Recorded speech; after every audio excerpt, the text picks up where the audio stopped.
안녕하세요 여러분, 백영기 목사입니다. 오늘은 여러분들과 함께 시편 12편 나눠보도록 하겠습니다. 오늘은 시편 12편을 나누기 전에 시편 12편에 대한 전반적인 이해를 하고 시편을 읽어보도록 하겠습니다. 시편 12편은요, 세상의 거짓이 너무나 판치고 음해와 거짓 이야기들이 판치는 상황 속에서 공격당하고 있는 의인이 하나님께 쓴 시입니다. 대부분 이걸 누가 썼느냐라는 조금의 논쟁이 있지만 다윗이 쓴 것이다라는 데에서 크게 이견은 없습니다. 다윗이 썼는데 다윗이 어떠한 거짓 속에 있었는지 우리가 한번 상상해 볼 필요가 있습니다. 여러분, 다윗은 어떠한 거짓 속에서 있었을까요? 우리는 다윗이 하나님 안에서 승승장구한 것만 기억을 합니다. 근데 우리 인간의 눈으로 잘 살펴보겠습니다. 다윗은 자기가 원하던 원하지 않던 골리앗을 돌팔매로 죽여서 하나님의 은혜로 골리앗을 무찔러서 영웅이 됐습니다. 여러분, 영웅이 되면 주변의 사람들이 몰리나요? 안 몰리나요? 주변에 다윗을 중심으로 다윗 대단하다. 그리고 국민들한테 사울은 천천히요, 다윗은 만만히요 하고 하니까 다윗에게 모든 세와 권위가 가는 것이 다 보이죠. 그러면 다윗 주변에 사람이 들끓기 시작합니다. 근데 시간이 지나면서 어떻게 됩니까? 사울이 다윗을 죽이려고 합니다. 그런데 요즘 표현으로 이야기를 하면 사울은 살아있는 권력이고 다윗은 아직 태어나지 않은 권력입니다. 살아있는 권력인 사울이 다윗을 죽이려고 할 때 사울을 막을 수 있는 존재가 아무도 없습니다. 결국 결론은 어떻게 됐습니까? 다윗이 쫓겨나고요. 다윗을 사랑하는 군사 400명만 다윗을 쫓아서 유리방황하게 됩니다. 그럼 다윗 입장에서 내가 영웅이 됐다가 하루아침에 반역자, 역적이 돼버린 겁니다. 그러면 다윗 주변에 있었던 사람들은 어떻게 정리가 됐을까요? 다윗 주변에 있는 사람들은 쉽게 얘기를 하면 살아남으려면 배를 갈아타야 됐습니다. 어떤 배를 갈아탔을까요? 다윗을 지지하다가 다윗을 비판하는 그 방향으로 배를 갈아탔었어야 되겠죠. 여러분, 그렇게 되면 다윗 입장에서 어떠한 상황을 느끼겠습니까? 여러분들은 삶 중에서 누구를 배신해보고 배를 한번 갈아타본 경험이 있으십니까? 저도 그런 경험 없습니다. 일단 하나님이 그러한 상황에 저를 놓으신 적이 없기 때문에 감사드리고요. 근데 만약에 제가 그러한 상황에서 그런 위치를 처한다면 다윗을 따르던 사람이 제일 먼저 해야 되는 것은 뭐겠습니까?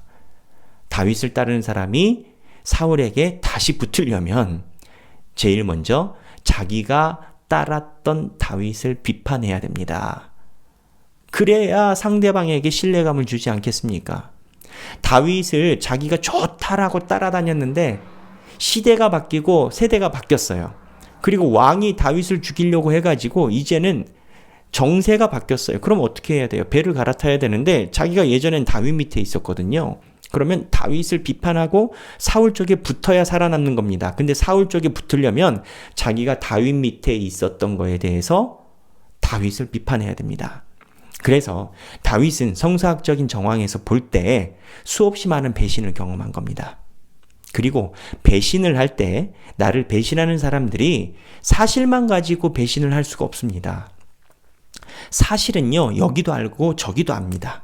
그럼 사실이 아닌 것으로 이야기를 해야만 저쪽의 신뢰를 얻을 것인데 다윗은 주변 사람들에게 배신을 당했을 뿐만 아니라 말도 안 되는 거짓말 속에서 고통의 시간을 지냈다라는 겁니다.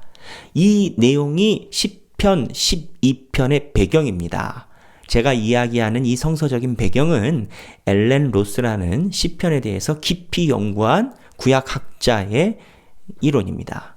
이러한 배경에서 칼빈도 물론 이렇게 이야기를 하고요. 이러한 배경에서 시편 12편을 보면요, 크게 세 파트로 나눠집니다. 첫 번째는 세상에 있는 나를 비판하는 거짓 위정자들의 모습에 대해서 다윗이 한탄을 합니다. 그게 1절부터 4절입니다. 그 다음에 중간에 하나님께서 이제 일어나실 것이다, 우리를 구원해 주실 것이다 라는 메시지가 5절이고요.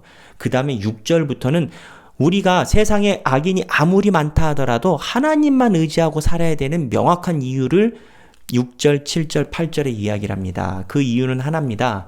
하나님만이 진정한 공이라는 겁니다. 거짓이 아무리 판치고 세상에 거짓말하는 사람이 많아도 걔네들은 하나님을 절대 이기지 못한다. 나는 하나님 편에 선다. 너희들이 나에 대해서 거짓말할지 모르겠지만 나는 하나님께 의로 나아간다. 이게 시편의 구성입니다. 그러면 이 구성 세 가지 파트, 다윗이 당하고 있는 거짓 상황에 대한 한탄, 그리고 하나님이 일어나신다라는 하나님에 대한 관찰, 그리고 세 번째로는 하나님이 종국에는 이기신다라는 확신 속에 있는 고백, 이 세 가지 파트에 대해서 구획을 나누고 한번 읽어보도록 하겠습니다. 먼저 다윗이 세상에 대해서 한탄하는 겁니다. 제가 읽겠습니다. 여호와여 도우소서, 경건한 자가 끊어지며 충실한 자들이 인생 중에 없어지나이다. 경건한 자가 쓰러지고 다 넘어간다라는 겁니다. 충실한 자들이 인생 중에 없어진다. 의인도 배신자가 된다라는 겁니다. 2절, 그들이 이웃에게 각기 거짓을 말하며, 거짓말을 해야 상대방에게, 사울에게 인정받는 겁니다. 아첨하는 입술과 두 마음으로 말하는도다. 두 마음으로 말하는도다라고 얘기를 합니다. 왜 두 마음인 줄 아십니까? 이게 거짓인 줄 아는데 사실처럼 이야기하려니까 두 마음이 되는 겁니다. 거짓말하는 사람들의 특징이 몇 가지가 있는데 그 중에 하나는요, 본인도 거짓말인 줄 알아요. 아는데 일단 그들 표현에 큰 그림에서 좋은 그림 나오면 되는 게 아니냐, 이건 겁니다. 다윗을 배신한 사람들이 그랬다는 거예요. 그거를 다윗이 볼 때 두 마음이라는 거예요. 이게 사실이 아닌 거를 쟤들이 아는데 쟤들이 거짓말을 한다라는 거예요. 나랑 함께 있는데. 그러면서 3절에 여호와께서 모든 아첨하는 입술과 자랑하는 혀를 끊으시리니.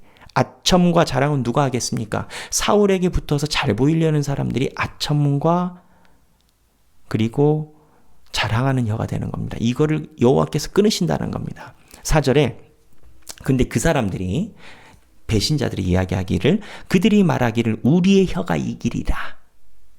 우리의 혓바닥이 이긴다라는 겁니다. 우리 입술은 우리 것이니 우리를 주관할 자 누구리요 함이로다. 내 혀는 내 건데 누가 내 혀를 통제를 하겠어? 내 혀로 이긴다. 이게 다윗을 배신한 사람들의 주관입니다. 하나님이 없는 겁니다. 그냥 하나님이 없어요. 그랬더니 5절에 다윗이 하나님께 말합니다. 여호와의 말씀에 가련한 자들의 눌림과 궁핍한 자들의 탄식으로 말미암아 내가 이제 일어나 그가 원하는 안전한 지대에 두리라 하시도다. 그가 누구냐? 하나님이 사랑하는 의인입니다. 거짓말에 의해 공격당하는 의인을 안전한 지대에 놓고 구원하신다라고 하나님이 얘기를 하신다라는 겁니다.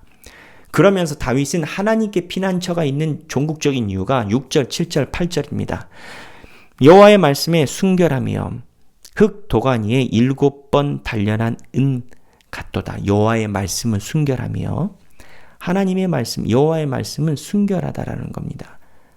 하나님의 말씀은 순결하고 흙동안에 7번 단련한 은 같으사사, 그럼 변함이 없다라는 거죠. 너희들처럼 배반 안 한다는 거죠. 7절에 여호와여 그들을 지키사 이 세대로부터 영원까지 보존하시리이다. 여호와께서 하나님을 따르는 의인을 지키사 이 세대로부터 영원까지 지켜주신다라는 겁니다. 8절에 비열함이 인생 중에 높임을 받은 때에 악인들이 곳곳에서 날뛰는도다. 마지막에 해피엔딩이 아닙니다. 악인들은 철 모르고 시대와 하나님의 표적을 분간하지 못하고 곳곳에서 날뛴다라는 겁니다. 다윗의 한탄인 겁니다. 여러분, 이 시를 읽으면 어떤 마음이 드십니까? 정직하게 사는 게 더 힘듭니다. 세상은요, 손 좀 비벼야 되고 좀 말도 좀 바꿔야 되고요. 두 마음은 쉽게 품어야 됩니다. 사람은 절대 내 속마음이 얼굴에 드러나면 안 된다라고 세상은 가르칩니다. 어떻게 살아야 될까요? 하나님을 바라보는 자는 하나님을 의지하고 의의 길을 걷는 겁니다. 다윗은 자기가 이러한 상황이 됐다 하더라도 사울에게 손을 비비지 않았습니다. 사울에게 맞다를 그르다로 얘기한 적 없고 그르다를 맞다라고 얘기한 적 없습니다. 그러니 다윗이 하나님께 사랑받은 겁니다. 다윗이 골리앗을 물리쳐서 영웅이 됐을 때 주변에 사람이 엄청나게 많았을 겁니다. 그런데 다윗의 광야 시대를 함께한 사람은 성경 기록에 의하면 400명 남짓이었습니다. 다 사라졌어요. 이 시는 다윗의 삶의 고백인 겁니다. 다윗의 삶의 고백에 여호와께서 일어나 여호와가 의인을 원하는 안전한 지대에 두리라 하시도다. 5절 말씀입니다. 이 말씀이 여러분들에게 희망이 되는 그리스도 안에서의 의인의 삶이 되시길 주님의 이름으로 축원합니다. 사랑합니다.